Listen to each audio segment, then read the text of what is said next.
For a few years in the 1970s, the Mr. Asia syndicate made millions. Heroin creates its own market. It acts like a form of plague. Until jealousy, betrayal and murder brought it all crashing down. Clark would have threatened him. Go and kill him. If you don't, I'm going to kill you and your wife and your son. This is Mr. Asia, A Forgotten History. All episodes now available on iHeartRadio, Apple, Spotify or wherever you get your podcasts.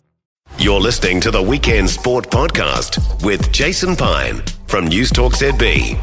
The Chiefs back to the top of the Super Rugby Pacific ladder. A 46-10 hiding of the Highlanders in Hamilton. Here comes the kick. Oh, Piney now. He's on the left wing. He's getting the ball. He waits. He picks it up. And he scores. And he's going to make it worse. He's going to go into the post just to annoy the Highlanders. That's the voice of Graeme Minty Mead, our Gold Sport commentator for Chiefs games. You sounded like you enjoyed yourself last night, Minty. Well, the second 18 minutes of the second half were quite exhilarating. The first half, the Highlanders came out with a plan, and I think the Chiefs were still carrying New South Wales for the first 40 minutes, and the Highlanders nearly had the wood on them. Defensively, the Chiefs couldn't find anything, so I don't know what Clayton McMillan said at half-time, and the boys reckon nothing. They just sat in silence, but it came right in the second half. Well, sometimes silence is the best thing.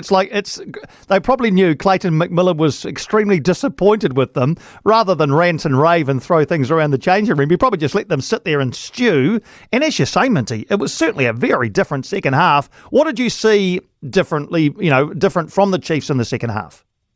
Well, just ball retention. We talked about the Hurricanes. I heard you just talking about the mistakes in the first half.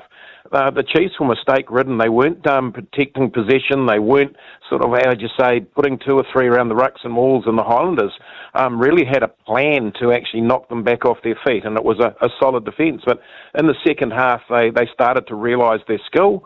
They were running off each other, off their shoulder beautifully, and then just gaps opened up, and wow, it just took the Highlanders apart. And once the Chiefs got up, there was no coming back from that. 33 unanswered points in about 19 minutes was pretty exciting.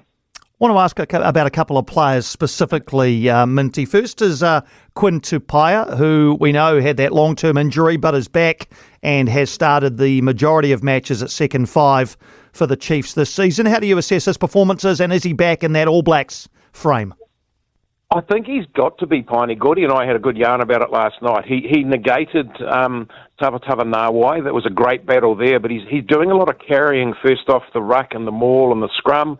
His defence is outstanding. He's got his speed back. He's fit. There's not worse players around in the Super Rugby at the moment, and I'd be hoping he'd have a sniff of that. He really has become a bit of the backbone of that backline now, with Leonard Brown having a couple of concussion injuries. Daniel Rowan is an unsung hero, but yeah, Tupaia makes everybody around him look pretty good, and his defence is outstanding. Brodie McAllister. Now, you've got a team that's got Samaisoni Tokiaho in it. And maybe Clayton McMillan has decided, as he did earlier in the season, that impact is as important as starting. But Brodie McAllister, I think he might have, he 1, 2, 3, 4, 5, half a dozen games he started. What have you made of his performances at hooker?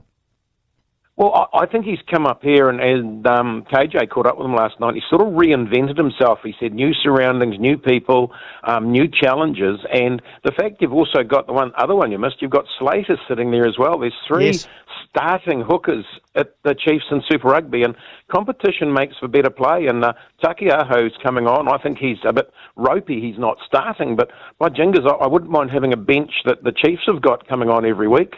Well, that's it too. You know, they are very deep, and they've already used more players than most of the other teams. And Clayton McMillan at the start of the season, I mean, you look at as you say, look at the bench that he had. Even in the very first game against the Blues, he had Tupou Vai, Samapeni Finau, Cortez Latama, Anton Leonard-Brown, and Emoni Narawa on his bench. He's spoilt for choice. Just on Finau, Samapeni Finau, another big performance for him last night as well. Yeah, mate. Look, I think he's contained his willingness to sort of tackle a bit high. They've been working really hard on that. He's still aggressive. He's still big. He's still vicious, but he's maintained a tackling stance that's getting underneath sort of that chest line, and it's making him a better player. He's not spending time in the bin, and we need him on the field. And he had a big game last night. His around the ball, his speed, lots of things to like about the guy. But again, the Chiefs have got depth. We looked at the Highlanders last night and we said, okay, All Blacks, Ethan de Groot hurt his ankle as he warmed up. We've got Whakatava, we've got Tavatawa Nawai, and Fabian Holland, and that's about the ones that are in line for anything. Yeah, it's and the Chiefs. Look, the Chiefs have got probably an All Black side. Well, and again, it speaks to their depth. But, Minty, the big question is, look, they were good last year as well. They were very good in 2023. In fact, I thought that they were as good as I've ever seen, or certainly in the last decade since they won it, in 2023 when they made it all the way to the final, but couldn't beat the Crusaders in Hamilton. Is this, not third time lucky, but is this third time's a charm for Clayton McMillan as he sets sail for Munster at the end of this season? I hope so, Piney. 10th of May is going to be the telling game of the season, I think. Down in Crusader territory, 1 versus 2 if it stays the way it is. If the Chiefs play 80 minutes like they did 40 last night, and they've struggled to put an 80-minute together, there won't be a side that'll stay with them. But down there, that stadium's running out of time. There's a new one coming. The Crusaders have got their tails up at the moment. That's going to be the telling blow for who has the final, and who has the final will win it.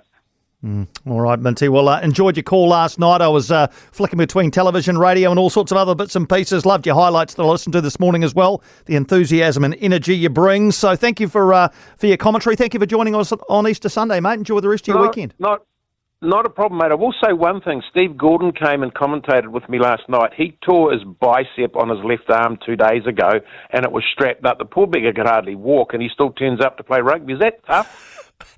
He's not playing rugby, though, is he, Minty? He can still talk with a torn bicep, can't he, Gordy? Well, I don't know. His arm wasn't moving too much, and he wasn't a happy camper, but he wasn't going to miss a game of rugby. Well, I'll tell you what. I put it this way: you wouldn't have known. You wouldn't have known listening to him that he'd torn his bicep. Thankfully, he didn't tear his vocal cords. Stay well, mate. We'll chat again soon. Thanks, Piney. Take care, eh? All the best, mate. That's Graeme Minty Mead from the Waikato. He calls our Chiefs games on Gold Sport and iHeartRadio, and enjoyed that last night. A 46-10 win for the Chiefs last night. For more from Weekend Sport with Jason Pine, listen live to News Talk ZB weekends from midday, or follow the podcast on iHeartRadio.